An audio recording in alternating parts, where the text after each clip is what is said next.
நேயர்களுக்கு அன்பான வணக்கங்கள். இன்று நம்மோடு நம் அழகப்பா பல்கலை சமுதாய வானொலியில் எழுத்தாளர் கை அறிவழகன் நம்மோடு இணைகிறார்.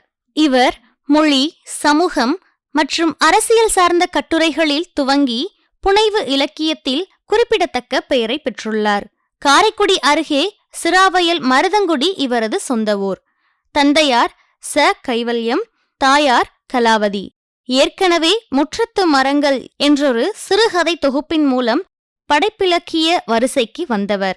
மனித இனக்குழு வரலாறு குறித்து உண்மையில் ஆய்வு கட்டுரைகள், திராவிட இயக்க வரலாற்று ஆய்வு கட்டுரைகள், இசை மற்றும் திரைப்படம் குறித்த ஆழமான தொடர்கட்டுரைகள், கவிதைகள், பத்திகள் என்று மொழியின் பல்வேறு வடிவங்களில் எழுதினாலும் இவரது சிறுகதைகள் இவருக்கான தனித்த அடையாளமாக விளங்குகிறது. துணைவி சுமதி மற்றும் மகள் நிறைமொழியுடன் பெங்களூரில் வசித்து வருகின்றார். இவரை அறிமுகப்படுத்துவதில் நாம் பெரும் மகிழ்வடைகிறோம்.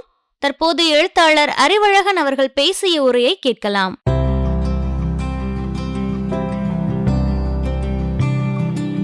வணக்கம்.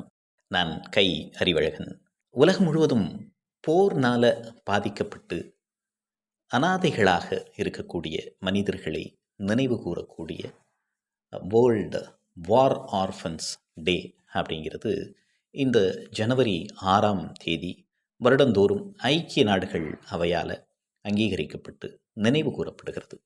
மனித குல வரலாற்றில் தொடர்ந்து பல ஆண்டுகளாக தொன்று தொட்டு இந்த நாட்களை நினைவு கூறுவது அப்படிங்கிறது ஒரு பழக்கமாகவே நமக்கு மாறி இருக்கு. தலைவர்களுடைய பிறந்த நாட்களாக இருக்கட்டும், நினைவு நாட்களாக இருக்கட்டும், அல்லது ஒரு முக்கியமான நிகழ்வுகளை குறிக்கக்கூடிய அல்லது நாம் கொண்டாடக்கூடிய திருவிழாக்களையே எடுத்துக்கிட்டோம்னா கூட அந்த ஒரு குறிப்பிட்ட நாளை நினைவு கூர்ந்து அந்த நாளில் நாம் சில வழக்கமான செயல்பாடுகளை செய்யக்கூடியதும் நினைவு கூறக்கூடியதுமாக இந்த நாள் இருக்குது. இந்த போரினால் பாதிக்கப்பட்ட மனிதர்கள் அவர்களை நினைவு கூறுவது அப்படிங்கிறது ரொம்ப ஒரு வலி மிகுந்த ஒரு நினைவு கூறல் தான். இருந்தாலும் அது எதிர்காலத்தில் வரக்கூடிய நம்முடைய சந்ததியினருக்கும் அல்லது எதிர்கால தலைமுறைக்கும் என்ன மாதிரியான நன்மைகளை வழங்கும், இந்த நினைவு கூறல் அப்படிங்கிறது அவர்களுக்கு என்ன மாதிரியான படிப்பினைகளை கொடுக்கும் அப்படிங்கிறதுனால இது ரொம்ப ஒரு முக்கியமான ஒரு நாள் அப்படின்னு தான் நான் நினைக்கிறேன். மற்ற எல்லா நாட்களையும் விட இந்த மாதிரியான கடுமையான விளைவுகளை, உளவியல் தாக்கங்களை, உடலியல் தாக்கங்களை ஏற்படுத்தி இருக்கக்கூடிய நாட்களை பற்றி நினைவு கூறுவது அப்படிங்கிறது ரொம்பவே மிக முக்கியமான ஒரு செய்தியாக இருக்குது. அப்போது இதை பற்றி நம்ம பேசணும் அப்படின்னா நம்ம குழந்தைகள்கிட்ட இருந்து தான் தொடங்கணும். இந்த உலகம் குழந்தைகளுக்கு சொந்தமானது. இந்த உலகம் இயங்குவதே குழந்தைகளினுடைய அந்த கள்ளம் கபடமற்ற மொழியினாலும் அவர்களுடைய இயக்கத்தினாலேயும் தான் நாம் எல்லாருமே தொடர்ந்து இயங்குகிறோம். அது ஒரு உளவியல் சங்கிலி மாதிரி. அவர்களுடைய சிரிப்பை, அவர்களுடைய கள்ளம் கபடமற்ற அந்த விளையாட்டு வாழ்க்கையை நம்ம பார்த்து மகிழ்ச்சி அடைகிறோம். அவர்களுக்கான வாழ்க்கையை மேம்படுத்துவதற்கு, அவர்களுக்கான கல்வியை கொடுப்பதற்கு, இதுக்காகவெல்லாம் நாம் தொடர்ந்து இயங்கிக்கிட்டே இருக்கோம். பொருளாதாரமாக இருக்கட்டும், சமூக அறிவியலாக இருக்கட்டும், இதெல்லாம் அடிப்படையில் இந்த குழந்தைகளின் தொடர்ச்சியிலிருந்து குழந்தைகளை மையமாக வைத்து தான் செயல்படுது அப்படின்னே சொல்லலாம். அந்த வரிசையில் இப்போது இந்த நூற்றாண்டில் நாம் பார்த்த பல்வேறு விஷயங்கள் அல்லது நம்முடைய நினைவுக்கு வரக்கூடிய பல்வேறு விஷயங்களை நாம் நினைவு கூற வேண்டியது ஒரு அவசியமான தேவை, காலத்தினுடைய தேவை. என்னை பொறுத்த வரைக்கும் நான் ஒரு 3 நினைவுகளை இந்த நாளில் பகிர்ந்து கொள்ள வேண்டும் அப்படின்னு நினைக்கிறேன். முதலாவது விஷயம் என்னென்னா, நான் முதல்ல ஒரு புகைப்படத்தை பார்த்து கலங்கி மனம் குறுக்கமடைந்து மிகப்பெரிய ஒரு மன அழுத்தத்திற்கு ஆளானது அப்படின்னு சொன்னால், அது 1972ஆம் ஆண்டு ஜூன் மாதம் 8ஆம் தேதி வியட்நாம் நாட்டில் ஒரு கோவிலில் விளையாடி கொண்டிருந்த குழந்தைகள் திடீர்னு அங்கே வெடிக்கக்கூடிய அந்த குண்டு சத்தத்தை கேட்டு அந்த கோயிலிருந்து வெளியில் ஓடி வர்றாங்க. அந்த கிராமம் முழுவதும் பார்த்திங்கன்னா பெரிய அளவில் தீ பற்றி எரிந்து கொண்டிருக்கிறது. அந்த அதிலிருந்து தப்ப முயன்ற ஒரு 9 வயது சிறுமி. அந்த புகைப்படத்தை எல்லாருமே நம்ம பார்த்துருப்போம். அந்த சிறுமியினுடைய பெயர் பான் தை கிம் அப்படிங்கிறது. அந்த சிறுமி வெளியில் ஓடி வந்தாலும் கூட அவளுடைய உடல்லையும் தீ பற்றி கொள்கிறது. அவளைப் போலவே மற்ற குழந்தைகளும் அந்த குண்டுவெடிப்பினுடைய தாக்கத்தினால் பாதிக்கப்பட்டு ஏதாவது உதவிகள் கிடைக்குமா அப்படின்னு சொல்லி வழியெங்கும் ஓடி வருகிறார்கள். அப்போது அந்த உயிரை காப்பாற்றுவதற்காக அந்த சூடு தாங்க மாட்டாமல் அந்த ஆடைகளை கழற்றி எரிந்துவிட்டு அவள் ஓட ஆரம்பிக்கிறாள். அவளுடைய அந்த உடல் முழுவதும் வெடிகுண்டு ரசாயனத்தினால் பாதிக்கப்பட்டிருக்கிறது. இடது கை முழுமையாக பாதிக்கப்பட்டு வெறும் கால்களில் எந்த ஆடைகளும் இல்லாமல் ஓடி வரக்கூடிய, பின்னால் சில குழந்தைகள் உடைகளோடு ஓடி வரக்கூடிய அந்த காட்சி தான் ஒரு மிகப்பெரிய சோகத்தை, மிகப்பெரிய மனக்கலக்கத்தை உருவாக்கிய ஒரு புகைப்படம் அப்படின்னே சொல்லலாம். இதை இந்த அசோசியேட் ப்ரெஸ் அப்படிங்கிற ஒரு நிறுவனத்தைச் சேர்ந்த அந்த போர் காலத்தில் இருந்து செயல்படக்கூடிய ஊடகவியலாளர்கள் வரிசையில் நிக் வுட் அப்படிங்கிற ஒரு புகைப்பட கலைஞர் தான் இதை படம் எடுத்தார்.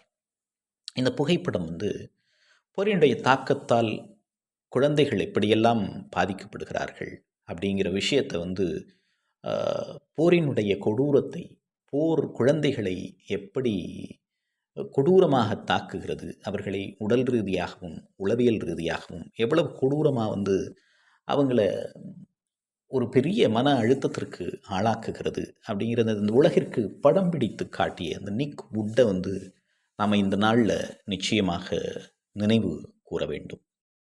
இன்றைக்கு அணுகுண்டு அல்லது அணுகுண்டுகளால் பாதிக்கப்படக்கூடிய, போர் தாக்குதலால் பாதிக்கப்படக்கூடிய சூழல் எப்படி இருக்கும், அதனுடைய தாக்கம் எதிர்கால சந்ததிக்கு என்ன மாதிரியான மன அழுத்தங்களை கொடுக்கும் அப்படின்லாம் கனடாவில் வசித்து வரக்கூடிய அதே பான் தை கிம் பன்னாட்டு அளவில் ஒரு இயக்கமாகவே செயல்பட்டு கொண்டிருக்கிறார்.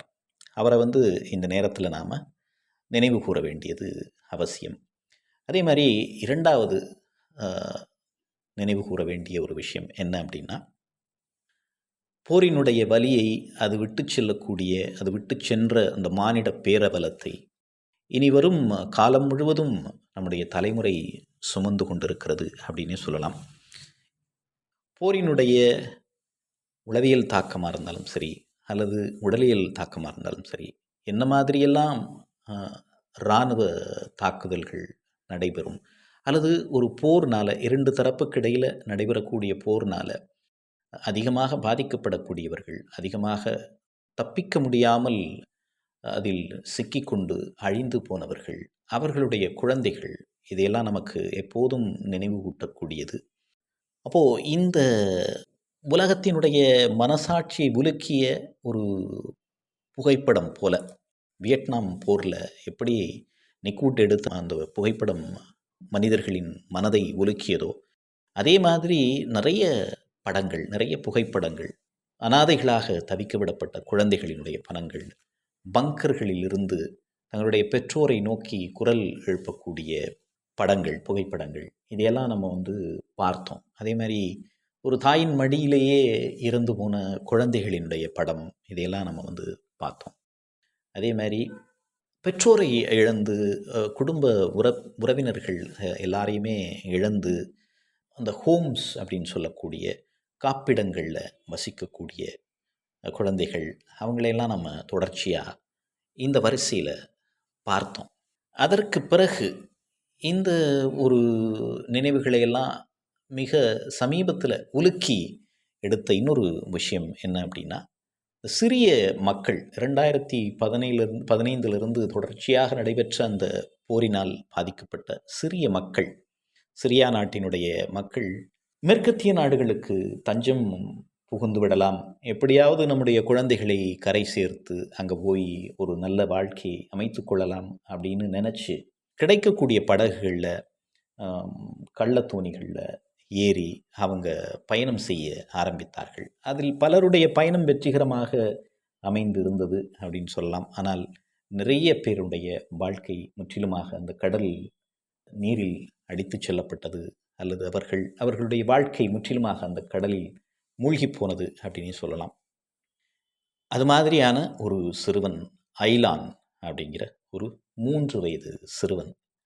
அந்த சிறுவனுடைய உடல் கரை ஒதுங்கி அலைகளால் அடித்து அந்த உடல் தலைகுப்புற அந்த சிறுவன் படுத்திருக்கக்கூடிய ஒரு காட்சியை பார்த்து வேதனை உற்ற மனித மனங்கள் ஏராளமாக இங்கே உண்டு. அது மாதிரி பல நினைவுகள், போரினால் பாதிக்கப்பட்ட குழந்தைகள் அல்லது போரினால் பாதிக்கப்பட்ட மனிதர்கள், இவங்களுடைய வாழ்க்கை ரொம்ப அவலம் நிறைந்தது மட்டுமில்லாமல் ஒரு மிகப்பெரிய துயரமாக, மானுட குலத்தின் மிகப்பெரிய துயரமாக இன்றைக்கும் இருக்கிறது. ஹிட்லர் காலத்தில் பெற்றோரை இழந்து தவித்து இன்றைக்கும் அந்த தலைமுறை முழுவதுமாகவே அந்த மன அழுத்தத்திலிருந்து மீண்டு வர முடியாமல் இருக்கக்கூடிய சூழலை பார்க்கிறோம். 2ஆம் உலகப்போர், 3ஆம் உலகப்போர், முதல் உலகப்போர், 2ஆம் உலகப்போர், அந்த வரிசையில் இப்போது 3வது உலகப்போர் அப்படிங்கிற ஒரு விஷயம் வந்தால் முற்றிலுமாக துடைத்தழிக்கப்படக்கூடிய அளவில் எல்லா நாடுகளுமே, பெரும்பாலான நாடுகள் அணு ஆயுதங்களையும் வேறு வேதியியல் ஆயுதங்கள், அது மாதிரி பல்வேறு பயோ வெப்பன்ஸ் என்று சொல்லக்கூடிய விஷயங்களை எல்லாம் வைத்து கொண்டு இருக்கிறது. மானுட குலத்திற்கு ஒரு பெரிய மிரட்டலாக இருந்துகிட்ருக்கு. இந்த சூழலில் இந்த நாளை நாம் நினைவு கூறுவது ரொம்ப முக்கியமானது. நாம் நினைவு கூறுவது மட்டும் இல்லாமல் இந்த போர் அப்படிங்கிற விஷயம் எதனால் நடக்கிறது? அன்பும் மன்னிப்பும் மட்டும்தான் இந்த உலகத்தில் ரொம்ப ஆற்றல் வாய்ந்த விஷயங்கள். ஒரு சக மனிதனை மன்னிப்பது அல்லது அவன் மீது அன்பு செலுத்துவது அப்படிங்கிற ஒரு விஷயந்தான் இந்த போரை நிறுத்தக்கூடிய ஒரே ஆயுதமாக இன்றைக்கு இருக்கிறது.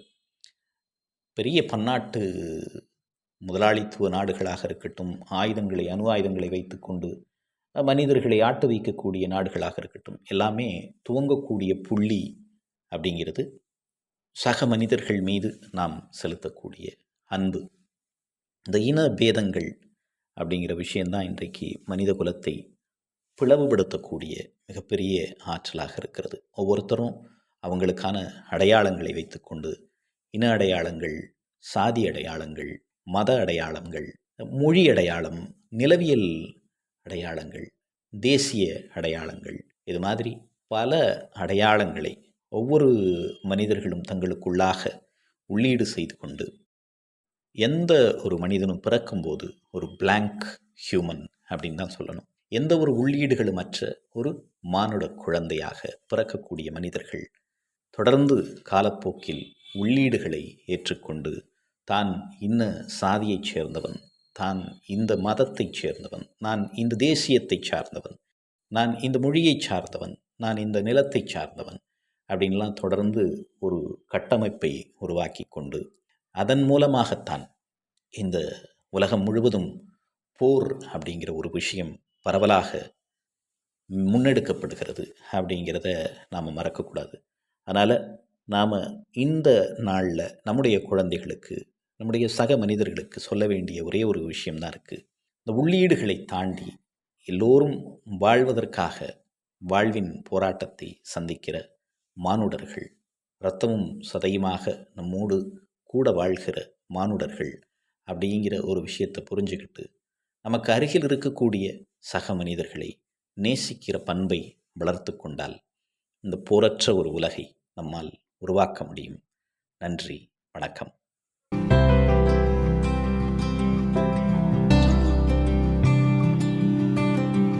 உலக போர் அனாதைகள் தினத்தை பற்றி நம்மிடையே நிறைய தகவல்களை பகிர்ந்த எழுத்தாளர் கை அறிவழகன் அவர்களுக்கு நம் அழகப்பா பல்கலை சமுதாய வானொலியின் நன்றிகள்.